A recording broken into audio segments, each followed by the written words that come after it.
No final do culto a gente pode tirar. Depois eu tiro com calma. Com calma. A foto tem que ser feita com calma. Depois no final do culto a gente fala. Deus abençoe. Faz com que eu me sinta especial. Deus está cuidando de mim. Nos detalhes cuida de mim. O seu amor é sobrenatural e faz com que eu me sinta especial. Aleluia. Fala para a pessoa ao seu lado, você é muito especial. Amém? Muito bom. Amanhã nós temos a reunião, quero convidar você para estar conosco amanhã. Culto na área profissional, financeira. Amanhã às 20 horas, nosso culto às 20 horas. Temos terça, reunião das mulheres, lembrando as irmãs, às 15h30. E temos também o culto de milagres, quarta-feira.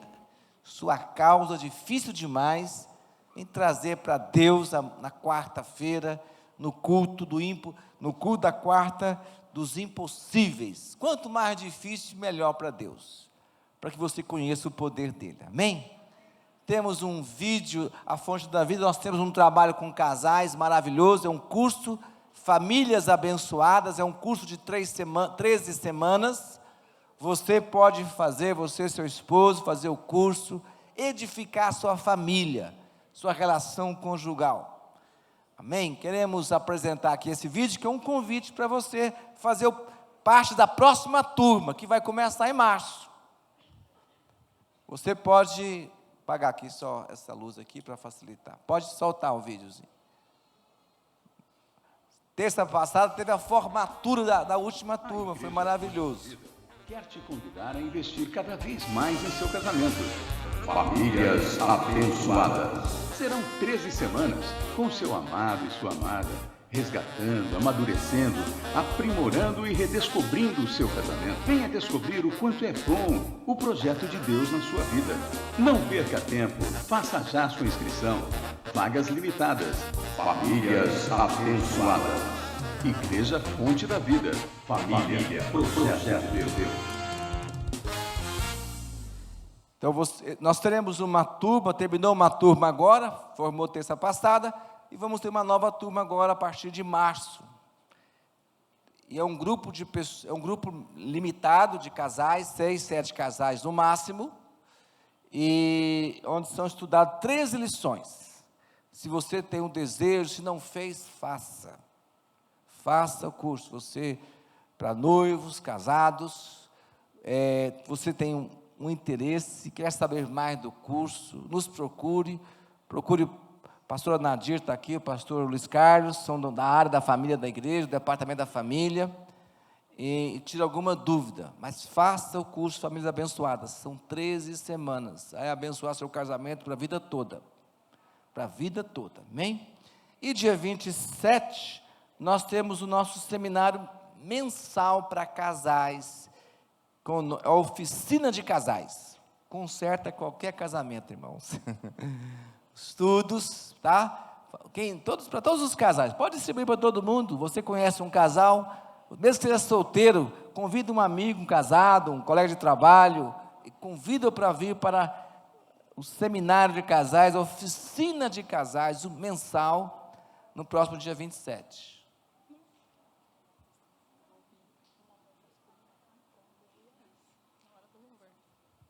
Amém, gente. É um testemunho, eu creio que é para a edificação da nossa igreja, amém? Na hora do louvor, naquela música, Eu Me Rendo aos Teus Pés, vocês viram que não tinha nenhum microfone, nenhuma voz masculina aqui em cima hoje. O bispo não estava com o microfone cantando, e eu e a Lislene, ela deve estar lá no fundo, ela me chamou ali agora, eu achei que era coisa da minha cabeça, está aqui de prova.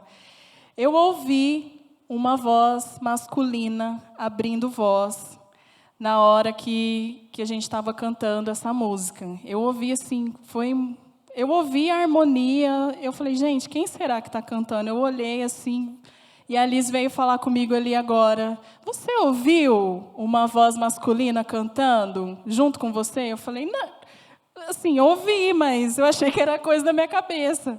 Então, eu acredito, bispo, que era anjo cantando junto com a gente. Amém? Glória a Deus. Glória a Deus. Tem anjo cantando, amém, irmãos? Tem uma música antiga, o Joás até cantou ela terça passada aqui no seminário.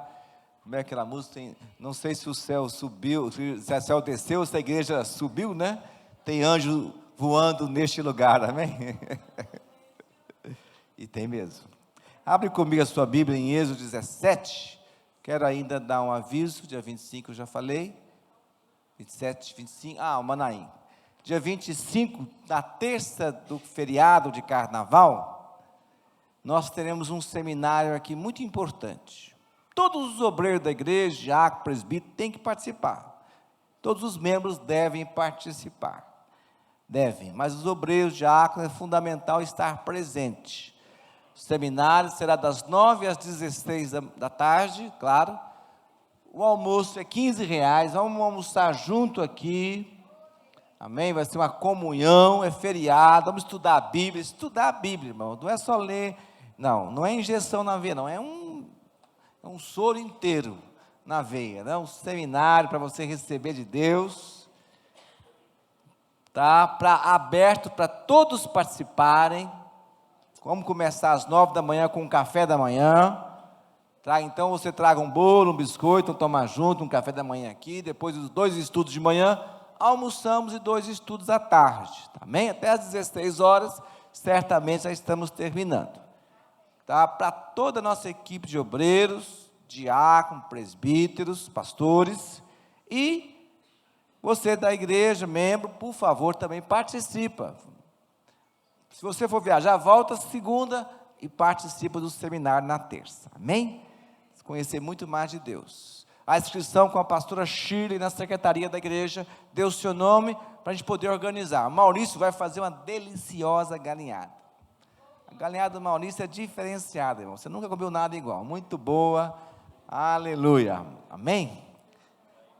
Abre comigo a sua Bíblia em Êxodo 17, versículo 8.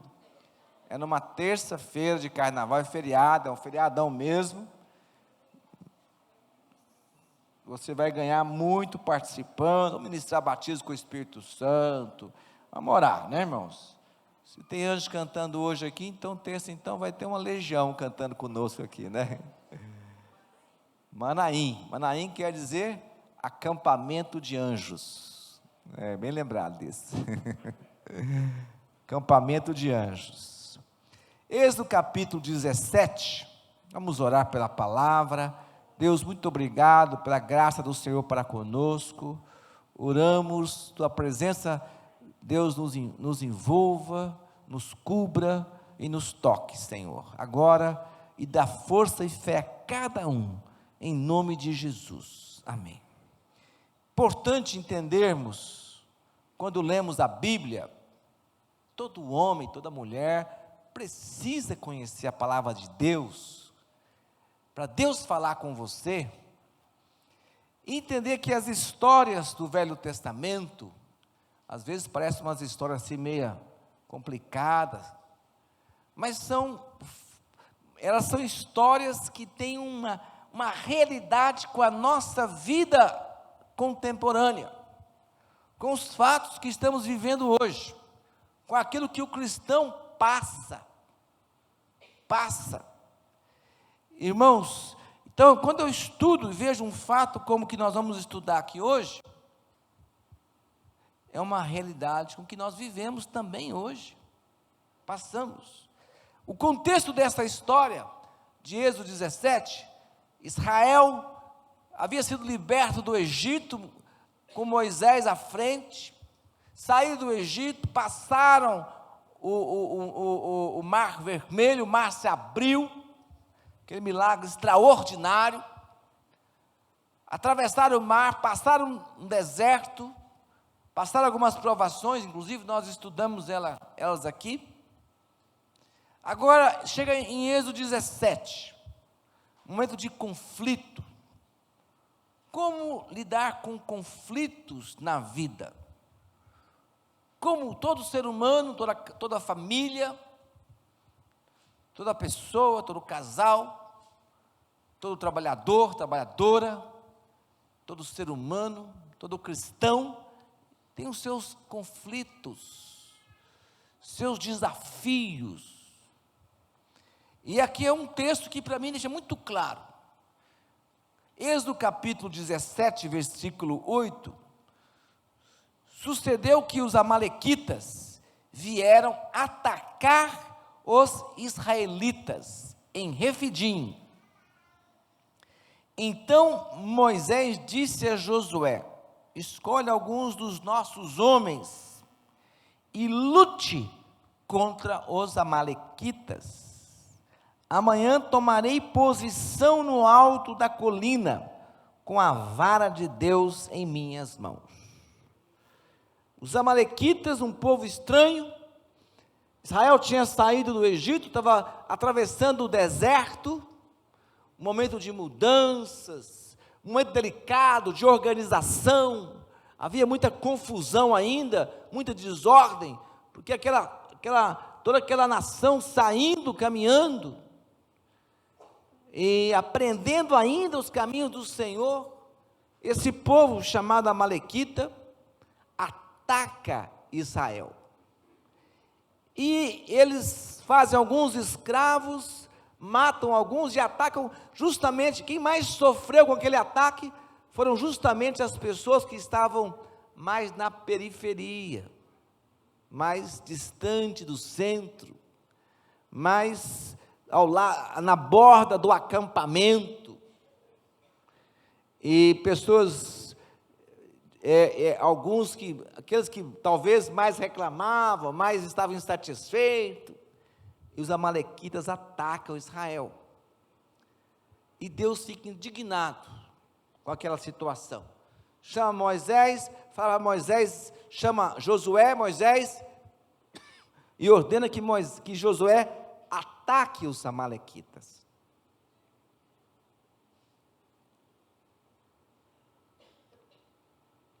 Os amalequitas aqui, eles é uma figura, um simbolismo dos ataques de Satanás contra a nossa vida, dos ataques de demônios contra as nossas vidas. Muito cedo, e principalmente quando eu casei, já mais maduro na vida e mais experiente com a minha família, quantas vezes eu percebi que a minha casa não era algo normal. Tem certas aflições que a gente passa, que é uma dificuldades naturais, mas tem certas situações que você sabe que não é normal, não é uma coisa, algo diferente, mais agressivo. E eu percebia claramente que isso era um ataque, uma afronta do inimigo, que vem para atacar, que vem para destruir, que vem para roubar nossa paz, nossa alegria. O inimigo ataca na saúde de uma família, de uma pessoa. O inimigo ataca a vida emocional de uma pessoa. Muitas vezes a pessoa começa a ficar oprimida, angustiada, não dorme bem, fica pesado, não sabe o que está acontecendo, tanto emocionalmente, como espiritualmente. Espiritualmente, não consegue orar, não consegue ler a Bíblia, vem um desânimo para estar com os irmãos, para estar na igreja. Vir à igreja não é uma religião. Deus me livre desse conceito, porque o propósito de Deus não é uma religião. O propósito de Deus é uma pessoa encontrar com Ele e ser abençoada, ser transformada, ser feliz. E vir à igreja é esse momento de comunhão com os irmãos, com a família de Deus, louvar o Senhor junto, esses momentos maravilhosos, participar desses momentos maravilhosos, como nós vimos aqui na apresentação da Eva, vira a igreja, vira a reunião da igreja, né? Vira esse encontro da igreja, semanal, uma ou duas vezes por semana, esse encontro com Deus, restaura a alma, restaura a saúde, receber uma palavra é como, receber uma palavra é como receber uma injeção na veia de vitamina mesmo, de ânimo, de vigor.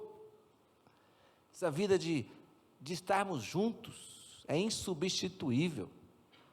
Aí o diabo vem e oprime a pessoa com desânimo, com confusão, com desarmonia. O diabo é especialista em criar desarmonia. Satanás é especialista em criar confusão. O diabo é especialista em criar desentendimento, afastar pessoas. Eu é que preciso enxergar. Moisés entendeu o propósito daqueles amalequitas, de criar confusão. E chamou Josué, posiciona Josué, posiciona. Não é isso que ele diz aqui? Olha o texto. Versículo 9 diz, então Moisés disse a Josué, escolhe alguns homens e lute contra os amalequitas. Amanhã eu tomarei posição no alto da colina, com a vara de Deus em minhas mãos. Josué foi então lutar contra os amalequitas, conforme Moisés tinha ordenado.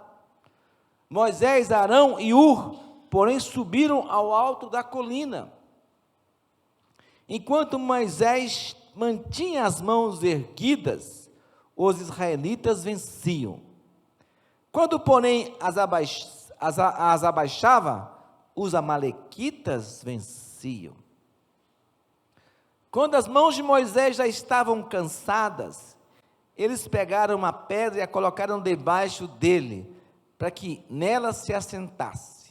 Arão e Hur mantiveram erguidas as mãos de Moisés, um de cada lado, de modo que as mãos permaneceram firmes até o pôr do sol. E Josué derrotou o exército amalequita ao fio da espada. Depois, o Senhor disse a Moisés, escreva isso num rolo, num pergaminho, né? Como memorial, e declare a Josué que farei que os amalequitas sejam esquecidos para sempre debaixo do céu. Moisés construiu um altar e chamou-lhe, o Senhor é minha bandeira, e jurou, pelo trono do Senhor, o Senhor fará guerra contra os amalequitas de geração em geração. Então, meu irmão, minha irmã, na minha idade, na minha geração, eu faço guerra contra os amalequitas, de geração em geração. Essa palavra está aqui, não é para mim entender só o fato histórico, é para entender uma verdade que se repete de geração em geração, lutando contra o inimigo.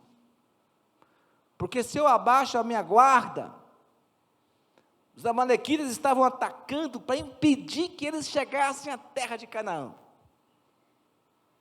Deus os tirou do Egito com um propósito de abençoar aquele povo. Os amalequitas atacaram para impedir que eles prosseguissem naquele objetivo. O inimigo, ele vai atacar você para impedir que você alcance os propósitos, os objetivos que Deus tem para você e sua casa, sua família. Muitas vezes, quando eu reúno um casal para aconselhar, muitas vezes aconselhar um casal, ajudá-los no casamento, eu faço uma pergunta: por que vocês casaram? E a resposta que eu espero deles é que casamos para ser felizes, sermos felizes. Casamos para ter uma família abençoada. Um propósito não é o final. Um propósito é um objetivo, amém, é um foco. Mas o inimigo, ele entra na história, no meio da história, ou no início da história, para roubar o propósito final. Talvez Deus tenha um chamado para a pessoa, na vida ministerial, e o propósito de servir o Senhor, de ser uma bênção. O diabo entra no meio do caminho, para impedir que esse propósito seja alcançado, impedir o crescimento, impedir o avanço, a conclusão. Por isso, naquele mesmo momento, Moisés chama Josué e vamos tomar posição. A atitude de Moisés foi uma, a atitude de Josué foi outra. Mas esses dois posicionamentos Moisés foi subir a colina, numa atitude, numa posição de intercessão e de autoridade diante de Deus e no mundo espiritual. Josué foi para a batalha, enfrentar o inimigo face a face, cara a cara.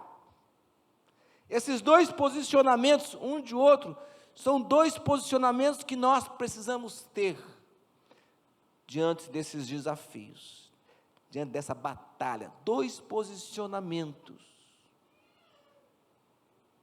Tanto como Moisés fez, como Josué fez. A compreensão, o enxergar dessa verdade, o entender essa verdade, vai conduzir você à sua vitória. Não é só, eu estou com um grande problema, então eu vou lá enfrentar esse problema. Ótimo. É uma atitude que Josué tomou. Também não é só tomar a atitude que Moisés tomou, eu vou subir o monte, vou orar. Mas eu oro, e não tomo uma atitude, também não vou vencer a batalha. Também não vou vencer esse momento. Primeiro eu preciso realmente enxergar o que é que está acontecendo. Abrir meus olhos. De onde vem essa seta maligna? Paulo fala das setas malignas. Nossa guerra não é contra homens, não estamos lutando contra pessoas. Essa história é uma história simbólica dos dias de hoje. Nossa luta não é contra carne e sangue. Jesus disse para a gente abençoar até mesmo os inimigos. Então não é contra pessoas, não é contra os invejosos, não é contra os amargurados, não é contra os desonestos, é contra Satanás, que muitas vezes usa essas pessoas. É contra o diabo, que muitas vezes usa circunstâncias na área profissional, familiar, usa, mas é eu que enxergo, eu que visualizo. Posicionamento de Moisés foi subir o monte, levando na mão um bordão. Ele disse para Josué, e o bordão estará na minha mão. Bordão foi um cajado que Deus deu para Moisés, e Moisés, em todos os milagres que ele fez no Egito, ele usou aquele cajado, aquele bordão, simbolizava a autoridade que Deus deu a Moisés, para enfrentar o faraó, para enfrentar as cobras do faraó, para transformar a água do Nilo em sangue, as águas do Egito, para abrir o mar vermelho, para fazer brotar a água da rocha. Era o bordão que estava nas mãos de Moisés. Disse para Josué, eu vou subir o monte, levantar minhas mãos e o bordão está na minha mão. Queridos, em Lucas, guarda esse texto aqui e abre comigo. Abre comigo Lucas capítulo 10, versículo 9. Verso 9. Lucas capítulo 10, no Novo Testamento, terceiro evangelho, diz o texto, 10, versículo 9. 9. Não é o 9, não, é o 19. Lucas 10, 19. Lucas 10, 19. Eu dei a vocês, deu a mim e deu a você, que crê no nome de Jesus, claro.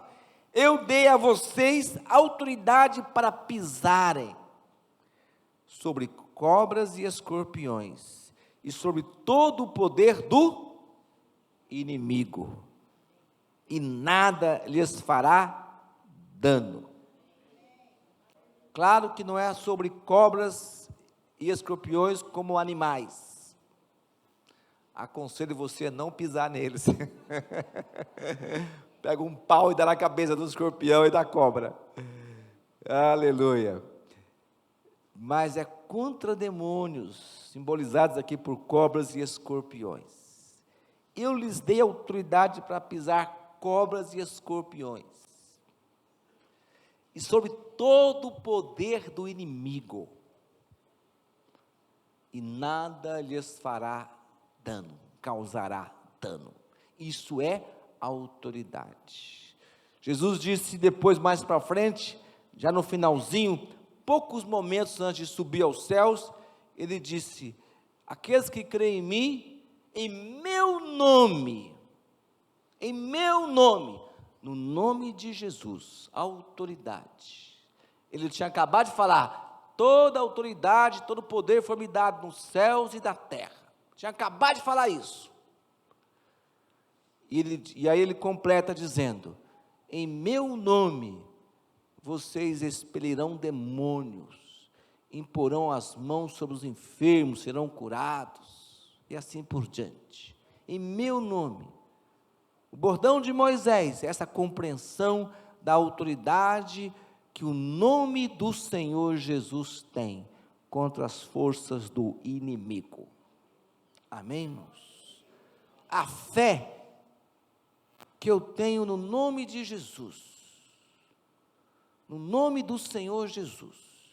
Quando Pedro e João estavam indo orar no templo, estava lá junto Pedro e João, de repente eles encontram um aleijado no meio do caminho. O aleijado, o mendigo, pede uma oferta a Pedro e João. Pedro e João olha para o aleijado e diz: aquilo que temos te damos. Segura na mão do aleijado e diz: em nome do Senhor Jesus, levanta e anda. E aquele aleijado, ele foi curado. Uma explosão de milagre. Mas foi no nome do Senhor Jesus. O nome do Senhor Jesus tem autoridade para curar enfermos, para expulsar demônios, para restaurar a paz na sua família, no seu trabalho, te guardar de todo mal. O nome, a compreensão da autoridade, a fé.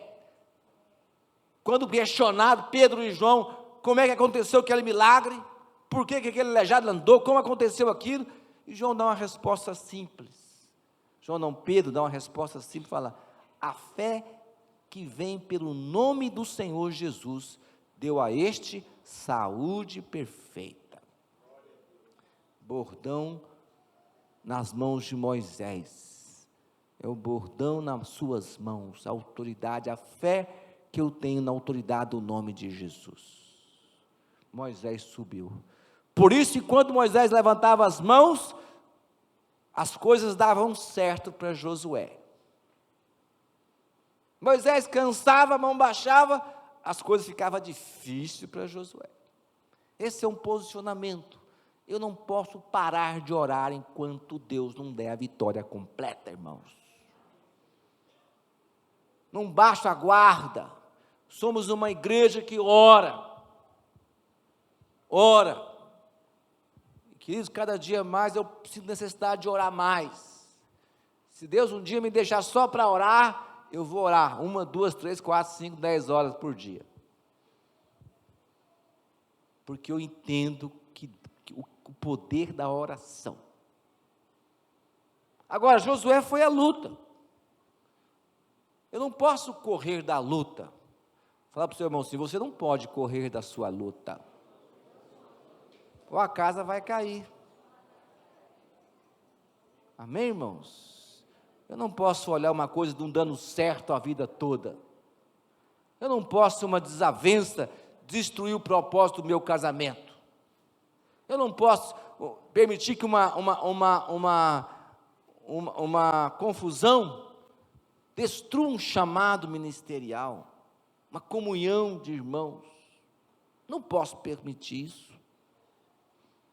Não posso permitir que o diabo entre num mal entendido e afaste pessoas. Preciso resolver, preciso perdoar, preciso caminhar na direção. Minha relação com meu pai na minha adolescência, ela foi muito conturbada e difícil. Na infância, fui muito parceiro do meu pai, andava com ele por todo lado.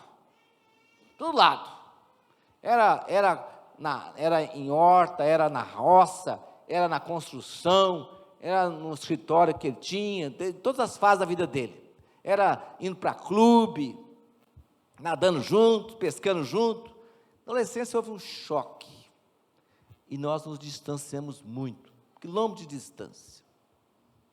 Era tudo que o diabo queria, permitir que as amarguras permanecessem a vida toda, e nos mantêssemos distantes. Eu posso permitir que o diabo faça isso? Quando eu entendi, não, eu que entendi, a minha atitude é enfrentar esse demônio que gerou esse distanciamento. Vou me aproximar. Aquilo que precisar perdoar, eu vou perdoar, vou esquecer, porque tem um propósito muito maior. As pessoas ficam presas em coisas pequenas e perdem o melhor, porque são soberbas, orgulhosas, vaidosas, e não perdoam, e nem se humilham um para o outro. Lares se desfazem porque tem dois cônjuges orgulhosos, vaidosos, que não se perdoam, que não ocupam o seu lugar. Filhos distanciam dos pais, aceitam, porque não se humilham e voltam. Pede perdão, perdoa. Relacionamento entre irmãos de igreja, por tão pouca coisa, distancia. Isso é o diabo, e a pessoa não enxerga. Não enxerga o que o diabo está roubando dela. Amizades, companhias, propósito de Deus, amadurecimento, maturidade. Na área financeira, por pouca coisa, a pessoa não toma posição, e vai perdendo cada vez mais na área financeira. Josué foi para a batalha, mas enquanto ele estava na guerra, Moisés estava com a mão estendida. Entender, como eu falei, são duas atitudes, a de Moisés e a de Josué. Mas uma atitude de Josué, que eu preciso ter, é saber que eu tenho um Moisés que ora por mim. Ninguém vence sozinho. É saber que eu tenho, Moisés falou para Josué, escolhe homens que vão com você para a batalha. Deus podia mandar Josué sozinho? Claro. Qual que é o problema para Deus? Como diz o Jonas, filho de Saul, Deus livra com pouco ou com muitos. Para Deus não tem problema. Mas Josué escolhe homens dispostos a lutar e vai com você para a guerra. Ninguém vence sozinho. Do lado de Josué, lutava um outro valente. Do outro lado de Josué, lutava um outro homem valente, um outro guerreiro. E na colina, ele podia olhar para Moisés, e as mãos de Moisés estavam levantadas. Ninguém vence se não estiver debaixo de uma autoridade espiritual, debaixo de uma cobertura pastoral, ministerial. Não faça essa loucura. Do mesmo jeito que eu conheço Deus, eu conheço o diabo, irmãos. sei quem é Satanás. Já te falei isso, e não tenho medo de nada dele. Mas sei também que eu tenho uma cobertura espiritual, que cobre a minha casa, abençoa o meu lar. Tem um apóstolo César e tem um presbitério comigo que luta as nossas guerras. Tem um corpo de pastores e presbíteros aqui na igreja local que luta comigo as nossas batalhas. Que eu sei que me cobre na minha batalha. Que intercede. Que você saiba que tem uma igreja que ora por você também. Isso é incompreensão. Eu não vou para a guerra sem estar debaixo de uma cobertura espiritual. Como é bom alguém vir cá, bispo, ora por mim que eu preciso resolver um problema no meu trabalho. Já vi Deus mudar chefes de pessoas que estavam perseguindo elas. Mudar executivos de empresas porque estava atrapalhando a carreira profissional de um irmão. Já vi Deus tirar chefes de departamento em Secretaria de Segurança Pública, porque estava perseguindo uma irmã. Foi trabalhar do outro lado, pegou a pior delegacia da cidade, acho que até do estado, porque se levantou contra, mas é oração. Estar debaixo de uma cobertura espiritual. Amém, irmãos? Eu vou parar por aqui, teria mais assuntos, vou tratar mais à noite, com mais detalhes à noite, essa mensagem. Mas eu quero que Deus te dê a vitória. Amém? Vamos ficar de pé, por favor. Vamos orar.